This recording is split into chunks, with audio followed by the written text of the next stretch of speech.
Assalamualaikum bosku, welcome to my channel. Sebelum menonton, jangan lupa subscribe, nyalakan dulu loncengnya, dan jangan lupa like dan komen. Dan jangan lupa ambil posisi rebahan kalian. Untuk kalian, selamat menyaksikan. Seolah-olah bulan besar berdiameter 100 meter telah jatuh ke bumi, dan setiap iblis yang disentuhnya, baik itu iblis burung atau iblis berserk, serta iblis burung emas yang tak tertandingi, langsung terhenti di bawah cahaya berbagai bulan itu.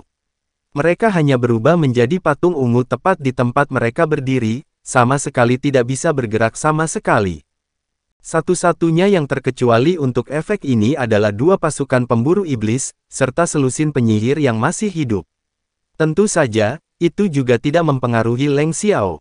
Sosok Yue Ye berkedip. Pada saat sihir gulungan itu dilepaskan, dia telah sepenuhnya menghilang. Pasukan iblis yang sebelumnya maju dalam gelombang besar semuanya menjadi tidak bergerak, dan ini bahkan berlaku untuk iblis berserk yang paling berapi-api dan panik, yang matanya sekarang dipenuhi dengan teror. Di dalam pilar siluet setinggi 100 meter secara bertahap muncul, dan pada saat ini, itu tidak hanya menakuti pasukan iblis, tetapi juga membuat Long Hao Shen dan teman-temannya ketakutan. Apa ini? Apa pilar cahaya yang sangat besar ini? Meskipun itu tidak menyebabkan mereka terluka secara langsung, mereka semua mengenalinya. Ini jelas merupakan pilar Dewa Iblis. Bahkan jika itu hanya proyeksi pilar Dewa Iblis, aura yang dipancarkan darinya adalah nyata. Dan sejauh menyangkut Long Hao Shen, aura yang dilepaskan dari pilar Dewa Iblis ini adalah yang kedua setelah pilar Naga Iblis Kaisar Dewa Iblis Feng Xiu, dan jauh lebih besar daripada 3 Dewa Iblis lainnya yang dia temui. Itu efek dari mantra terlarang itu. Mantra yang mengarah pada pemanggilan pilar Dewa Iblis. Mungkinkah Yue Ye benar-benar memanggil Dewa Iblis? Dengan cepat, Long Hao Shen memperoleh jawaban untuk pertanyaan ini. Mantra terlarang Yue Ye tidak memanggil Dewa Iblis sungguhan, hanya proyeksi Dewa Iblis dan tidak lebih. Dia bisa yakin karena sosok besar yang muncul secara bertahap menjadi semakin berbeda dan ternyata adalah Yue Ye sendiri.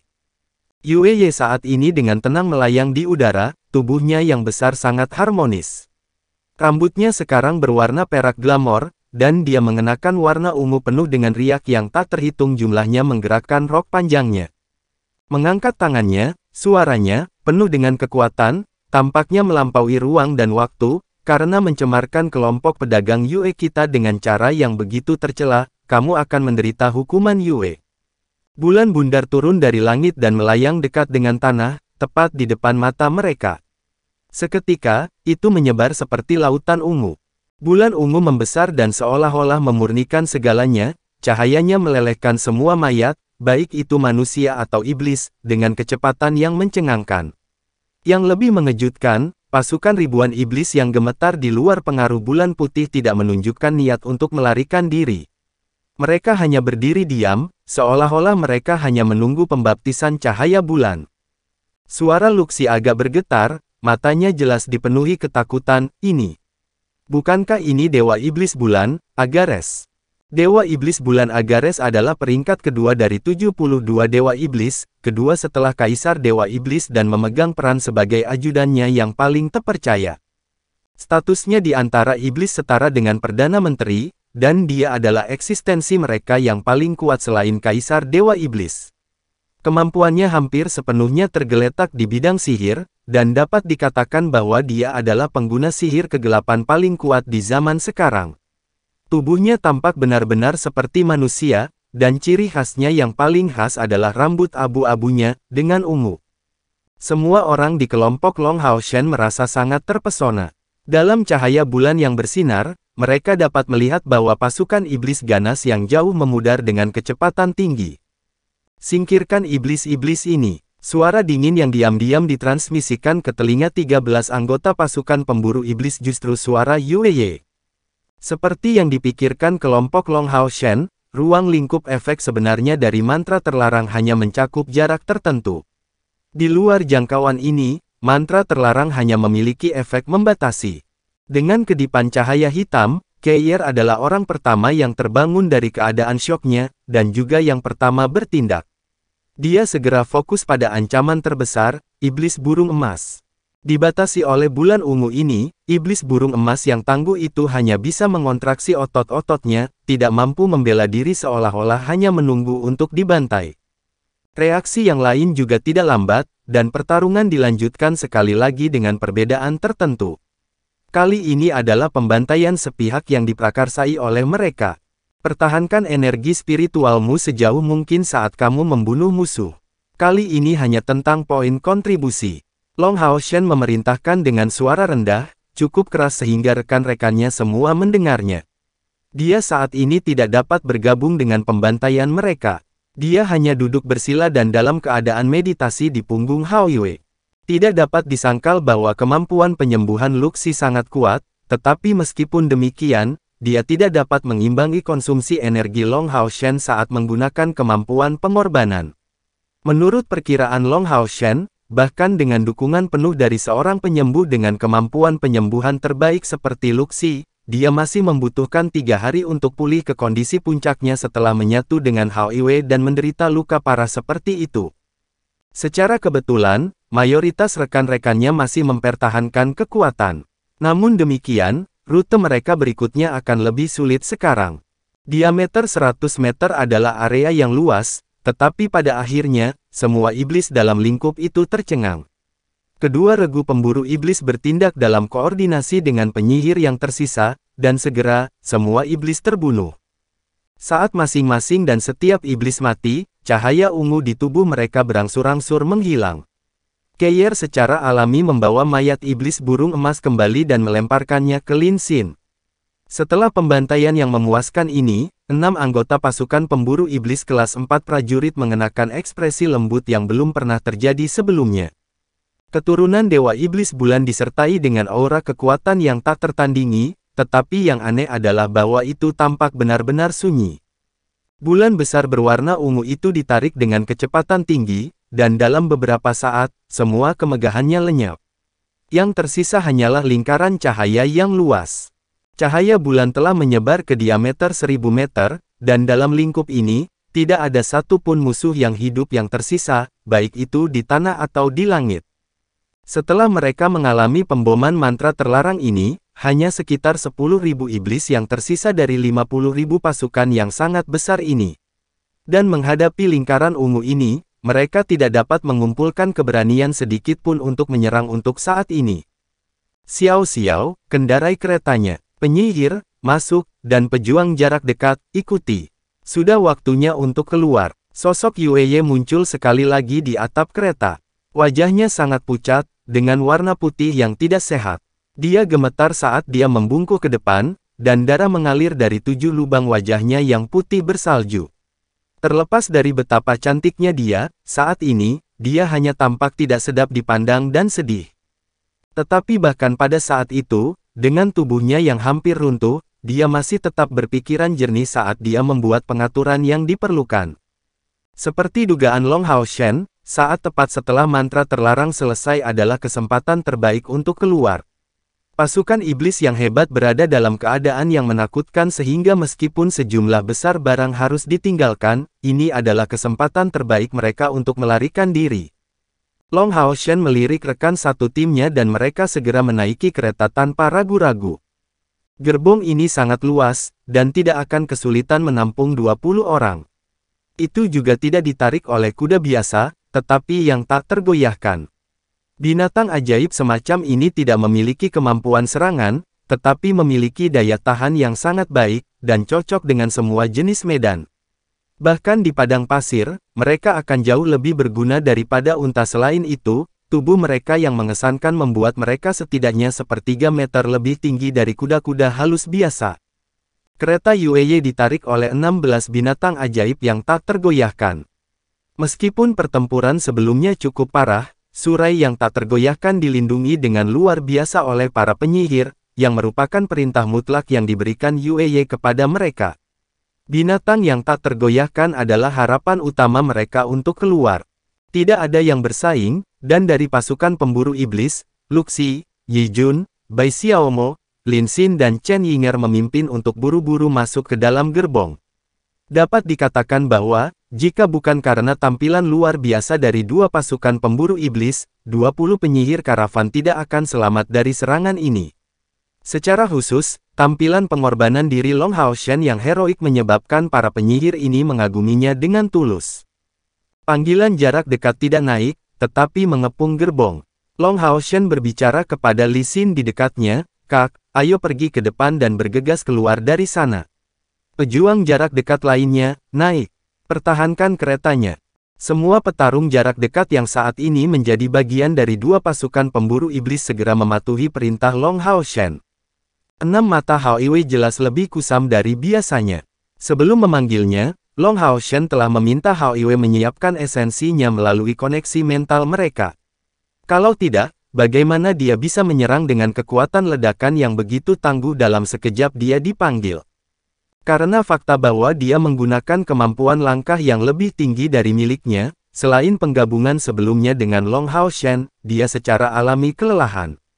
Tetapi meskipun konsumsinya sendiri cukup besar, secara kebetulan, kekuatan Hao Iwei tumbuh secara keseluruhan sejak pertempuran sebelumnya, saat ia berevolusi sampai batas tertentu. Pada saat ini, inilah yang memungkinkannya untuk mempertahankan kekuatan bertarung tertentu. Yue Yu melompat dengan dukungan Leng Xiao di kursi kusir. Leng Xiao tidak terbiasa mengendarai kereta, tetapi dia memiliki temperamen alami yang sangat liar. Saat dia melambaikan kudanya, binatang yang tak tergoyahkan dengan patuh berlari ke arah yang dia arahkan. Di malam berdarah ini, mereka bahkan tidak bisa memperhatikan arah yang mereka tuju, karena prioritas utama mereka adalah melarikan diri. Yue Ye bersandar pada Leng Xiao dan menatap Long Hao Shen yang mengendarai Hao Iwei. Keir tidak memasuki gerbong, tetapi berdiri dengan tenang di sisi Yue Ye. Jika Long Hao Shen dihentikan oleh musuh, dia pasti akan menjadi orang pertama yang campur tangan. Sementara itu, Luxi sedang mencondongkan tubuh keluar jendela kereta, diam-diam melambaikan tongkatnya untuk mengirim cahaya putih bersih yang berkilauan, menyelimuti Long Hao Shen serta Hao Iwei. Ini adalah pertama kalinya Long Hao Shen menikmati kekuatan penuh dari penyembuhan yang dapat diberikan oleh seorang penyembuh pada langkah kelima. Dia tidak tahu kemampuan apa yang digunakan Luxi saat ini, tetapi dengan penyembuhan Luxi, konsumsi energi spiritual internalnya yang sangat besar sebelumnya sedang dipulihkan dengan kecepatan yang mencengangkan. Bahkan efek samping dari penggunaan kemampuan pengorbanan juga disembuhkan. Bahkan jika Han Yu mempelajari lebih banyak kemampuan penyembuhan, dia pada akhirnya adalah seorang ksatria penjaga, dan bukan penyembuh sejati. Kegunaan seorang penyembuh yang tangguh dalam sebuah tim bukanlah sesuatu yang dapat diganti dengan mudah. Leng Xiao menyaksikan sihir penyembuh dilemparkan ke sisinya dan mengerutkan alisnya, bertanya dengan suara rendah penuh kebencian, "Apakah kamu yang mengundang mereka sebagai penjaga?" Yue Ye menggelengkan kepalanya, mengungkapkan ekspresi yang kompleks. Semua iblis yang tersisa benar-benar ketakutan oleh mantra terlarang sebelumnya yang tampak bagi mereka seperti kiamat, tetapi bagaimanapun juga itu adalah pasukan 10.000, dan yang mengelilingi mereka dari segala arah. Mempertimbangkan jumlah mereka, konfrontasi tidak akan terhindarkan, jika kelompok Long Hao Shen ingin keluar. Yinger. Dapat dilihat bahwa jarak ke pasukan iblis yang panik telah berkurang menjadi hanya 100 meter, saat Long Hao Shen tiba-tiba berteriak. Chen Yinger menjawab dengan suaranya yang imut. Mendengarnya, Yue Ye, Leng Xiao serta penyihir karavan tidak menganggapnya sangat aneh. Namun para anggota dari dua skuad pemburu iblis benar-benar terkejut saat melihat summoner atau pemanggil wanita ini mendekati jendela. Mulai dari awal pertempuran hingga sekarang, Chen Yinger hanya tinggal di sisi Lin Xin, dan bahkan jika pertempuran itu begitu intens, dia tidak melakukan apa-apa sama sekali. Pasukan pemburu iblis kelas 4 agak memahami situasinya, karena mereka tahu bahwa gadis ini tidak terlalu dapat diandalkan sebagai pemanggil. Mereka tidak mempermasalahkannya, tetapi yang tidak mereka ketahui adalah bahwa sekarang dia memiliki binatang yang dikontrak seperti babi harta karun gambar cermin mitos, dia tidak begitu lemah lagi. Selanjutnya, rekan satu timnya juga mengingat instruksi yang diberikan Long Hao Shen kepadanya sebelum pertarungan dimulai. Awalnya mereka berpikir bahwa dia ingin dia campur tangan sesedikit mungkin dan untuk melestarikan kristal ajaibnya. Tapi sekarang setelah mereka memikirkannya, itu tidak bisa sesederhana itu. Kalau tidak, mengapa Long Hao Shen memanggilnya? Langkah Chen Yinger cepat. Dia memberi makan babi harta karun gambar cermin mitos kristal magis dari binatang ajaib dari langkah kelima, dan tubuh babi harta karun gambar cermin mitik tiba-tiba menyala dengan cahaya berwarna perak. Cahaya keperakan ini berbeda dari yang biasanya dilepaskan oleh penyihir atribut spasial. Dalam kondisi normal, sihir mereka akan memancarkan warna perak murni, tetapi riak di sekitar Chen Yinger dan babi harta karun gambar cermin mitiknya memiliki warna cahaya bintang keperakan, warna yang cukup fantastis. McDull, yang sebelumnya dengan malas bersandar di dada Chen Yinger, memakan kristal ajaib itu dengan mudah. Kemudian, kekuatan spiritualnya tiba-tiba bermetamorfosis. Di bawah lingkaran sihir berwarna cahaya bintang, tubuhnya tiba-tiba melayang dari dalam gerbong. Chen Yinger menggumamkan sesuatu dengan suara rendah. Sementara cahaya keperakan dilepaskan dari babi mistis, mata Chen Yinger dengan cemerlang bersinar dalam warna cahaya bintang yang sama. Kemudian, semua orang di sekitar merasakan fluktuasi mental yang kuat yang dipancarkan tubuhnya dalam jumlah besar. Pasukan iblis berada dalam keadaan hingar-bingar, tetapi pada akhirnya, jumlah mereka sangat dominan, dan teror yang mereka rasakan secara bertahap melemah dengan hilangnya efek mantra terlarang. Selama mereka terangsang oleh bau darah dan prospek pertempuran baru, kekuatan bertarung mereka akan pulih dengan sangat cepat. Keluar dari pengepungan jelas tidak akan mudah dilakukan. Leng Xiao dan Yue Ye mengerutkan alis mereka sudah berusaha keras, dan pada saat itu, Yue Ye tidak bisa menggunakan kekuatan apapun. Konsumsi kekuatan mentalnya yang besar sudah bisa menyebabkan dia kehilangan kesadaran kapan saja. Penyembuhan Luxi tidak ditujukan padanya, tetapi bahkan jika dia bersedia menyembuhkannya, dia tidak akan berani menerimanya. Terlepas dari apakah itu Yue Ye atau Leng Xiao, mereka berdua memiliki kegelapan sebagai atribut utama mereka. Menerima untuk disembuhkan oleh sihir suci seorang penyembuh, bukankah itu mirip dengan pacaran dengan kematian? Saat Leng Xiao mendesak binatang buas, kapasitas mentalnya sudah mencapai batasnya, dan di dalam gerbong, para penyihir karavan mencoba memanggil sedikit energi spiritual yang telah mereka tinggalkan, membuat persiapan mereka untuk melepaskan kekuatan magis mereka untuk menyerang kapan saja. Dari kelihatannya, di depan atas, Long Hao Shen dan Li Xin akan segera bertemu dengan iblis pertama. Tapi tiba-tiba, teriakan naga yang bergema-bergema, mengguncang mereka sepenuhnya. Di malam yang redup, siluet hitam yang tidak jelas muncul, dan raungan naga yang mendekat yang datang tidak ketinggalan untuk menarik perhatian semua iblis. Sisik tebal, tanduk besar berputar di atas kepalanya, sepasang sayap mengerikan yang hampir tampak mampu menutupi seluruh langit, dan aura menakutkan dilepaskan dari matanya. Makhluk mengaum itu secara mengesankan adalah naga hitam, dan sayapnya yang besar tiba-tiba mengepak saat ia terjun dengan mengesankan seperti gunung menuju pasukan iblis. Untuk setiap iblis, itu adalah aturan bahwa yang terkuat mendominasi yang lemah, ini adalah kenyataan kejam dari sistem rantai makanan. Dan yang ada di atas rantai ini tanpa diragukan lagi adalah Kaisar Dewa Iblis. Kaisar Dewa Iblis memiliki klannya sendiri yang berbagi garis keturunannya, yang disebut klan Naga Iblis. Ini juga alasan mengapa dia disebut Kaisar Naga Iblis, karena Naga Iblis adalah nama yang diberikan kepada orang-orang yang termasuk dalam sukunya. Nama yang diberikan manusia kepada mereka sedikit berbeda. Mereka hanya menyebut mereka, Naga Hitam. Fakta bahwa Kaisar Dewa Iblis mampu memerintah seluruh ras iblis dengan cara yang stabil bukan hanya karena kekuatannya sendiri, tetapi juga terkait dengan status klannya sendiri yang sangat penting.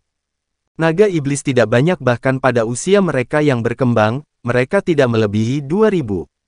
Tetapi bahkan naga hitam yang baru lahir akan secara bawaan menjadi iblis dari langkah ke-7. Orang dewasa akan mencapai langkah ke-8 yang mengerikan, tanpa perlu upaya khusus.